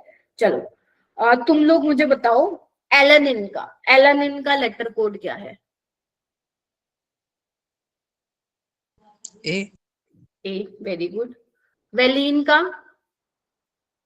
वी। वी, शाबाश। अच्छा, टायरोसिन का? वाई। वाई। वाई। अच्छा, एस्पर्टिक का? डी। एस्पर्टिक से याद रखो। ओके, लाइसिन का? मैम के। वेरी गुड, के। के। और ग्लूटामिक का? मैम ई। ई। अच्छा, उसका फिनाइल एलानिन का? Ma'am F. L, F. F. और एस्पर्जिन का? एन। एन। और उसका आर्जिनिन का? आर। बस याद है तुम्हें? ठीक है, तो ऐसे आपको करने हो जाएगा। चलो क्वेश्चन करते Yes, हैं। ma'am. क्वेश्चन 2024 में आया है, total number of essential amino acids among the given list of है, among the list of given amino acid. लिखो, प्राइवेट टिम होल चिपकाओ। चलो, हाँ जी, तो आर्जिनिन है एसेंशियल? नो। है, ये रहा ना ए। फिनाइल एलानिन है? Yes ma'am. Yes ma'am. एस्पर्टिक है? नहीं। सिस्टीन है? नहीं। हिस्टीडीन है? हाँ। वनीला आइसक्रीम है? हाँ मैम, वैलिन Yes. है। कोलिन है? नहीं। तो 1 no 2 ma'am. 4 number is in your hand if you remember this private Tim Hall और इनके नाम। ठीक है, आई नो ए से बहुत सारे हैं, लेकिन ध्यान रखना एसेंशियल में arginine is your essential amino acid, बाकी सारे नॉन एसेंशियल में आ जाते हैं। अब देखो, type of amino acid obtain bye hydrolysis of protein, ये सवाल पूछ लिया इन्होंने। बताओ कौन से अमाइनो एसिड्स मिलते हैं प्रोटीन्स की hydrolysis? Alpha. Ma'am alpha. Alpha. Letter code का सवाल करो। ऐसे 3 क्वेश्चन आए हैं, मैंने तुम्हें एक दिया है क्योंकि रिपीट करने की कोई जरूरत नहीं थी। 2023 में आया, 2024 में, 25 में नहीं आया था लेटर कोड से, तो एक मैंने यहाँ पे दे दिया है। ग्लूटामिक, बताओ भाई कौन होगा? थर्ड वाला ई। ई। अगर थर्ड वाला तो इधर ही गया। Tyrosine, tyre? Ma'am W. C का 4, आगे ऑप्शन सी का 4, बी का 1, और ट्रिप्टोफैन का ट्रिप्टोफैन से याद रखो सेकंड। आंसर तुम्हारे हाथ में।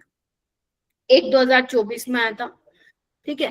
अच्छा, एक ये क्वेश्चन है, the formulas of A and B. आपको बताना है अगर तुम फ्रक्टोज की रिएक्शन HCN के साथ कराते हो तो आपको क्या मिलेगा आफ्टर हाइड्रोलिसिस। चलो अपनी नोटबुक में फ्रक्टोज का स्ट्रक्चर बनाने का कष्ट कीजिए। चलो,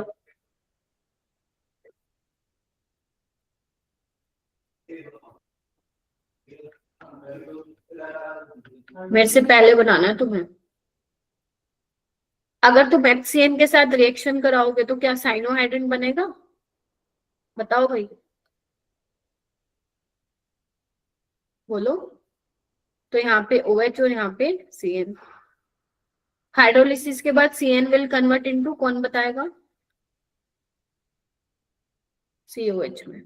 हाँ कि ना, पढ़ाया था ये। अब चेक करो कितने कार्बन हो गए अब तुम्हारे पास, टोटल 7। हाइड्रोजन ऑक्सीजन कितने हैं चेक करो, 1 2 3 4 5 6 7 8।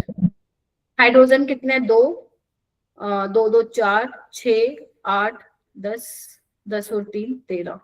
देखना 13 ही है ना।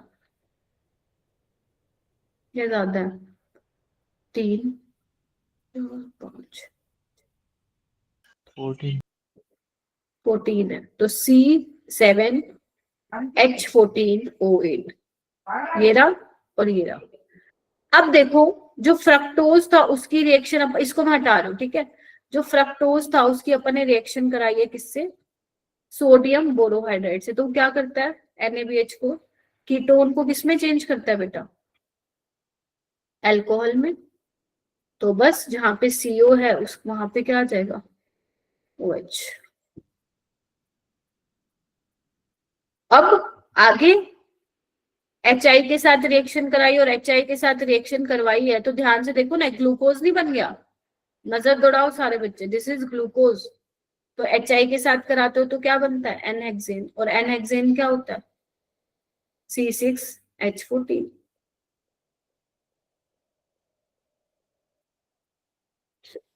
कर लोगे इस टाइप से सवाल आएंगे तो देखो है। मैम रिपीट करना। क्या रिपीट करूं मेरा बेटा, पूरा क्वेश्चन रिपीट करना है या फिर नो NaBH? Ma'am NaBH। देखो सबसे पहले तो यहाँ पे आपका वो था, फ्रक्टोज था ना, तो कीटो ग्रुप होता है उसमें, है ना। Yes ma'am. हाँ, तो NaBH4 ने क्या किया, इसको अल्कोहल में चेंज कर दिया, ठीक है। उसके बाद HI के साथ रिएक्शन कराई है, ये देखा जाए तो ग्लूकोज ही है, ध्यान से देखो। पर ग्लूकोज की जब HI के साथ कराती हूँ अंकिता तो वो N-हेक्सेन मिलता है, ठीक है। सो इसीलिए आंसर ए आ जाएगा। हो जाएगा सबका? Yes ma'am. चलो ये वाला क्वेश्चन घर पे ट्राई करना, मैं आज और क्वेश्चन भी तुम लोगों को दूंगी, ठीक है। कर लोगे, ये भी तुम्हारा PYQ है तो ठीक है। सो ये करके देखना, बोलो क्या कहते हो।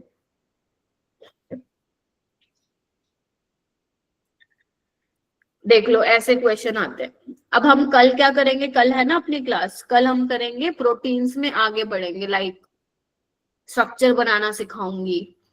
उसके अलावा अपन primary structure, secondary, tertiary structure के बारे में पढ़ेंगे, है ना। तो ये वाली सारी चीजें हम लोग पढ़ेंगे, ठीक है। डाइपेप्टाइड क्या होता है, ट्राइपेप्टाइड क्या होता है, पेप्टाइड लिंकेज क्या होती है, वो सब हम डिस्कस करेंगे। तो यस, प्रोटीन्स भी बड़ा है, तो उसमें भी जाएगा अपना, कल का लेक्चर जाएगा और आधा लेक्चर हो जाएगा, ठीक है। बस ये 2 ही हैं सबसे बड़े, बाकी तो छुटकू छुटकू से एक दिन में हो जाएगा, ठीक है। सो इसी को ही रिवाइज करते रहो जितना मैं करवा रही हूँ, बार बार बार बार। आज तुमने मेन चीज क्या सीखी है बताओ, अमाइलोज, अमाइलोपेक्टिन, सेलुलोज, ग्लाइकोजन, ये तो आसान है, ये तो तुम 1-2 बार और रिवाइज करोगे आ जाएगा। मेन है एसेंशियल अमाइनो एसिड्स, रट के आना नेक्स्ट क्लास में, ठीक है। प्राइवेट टिम होल, ठीक है, प्राइवेट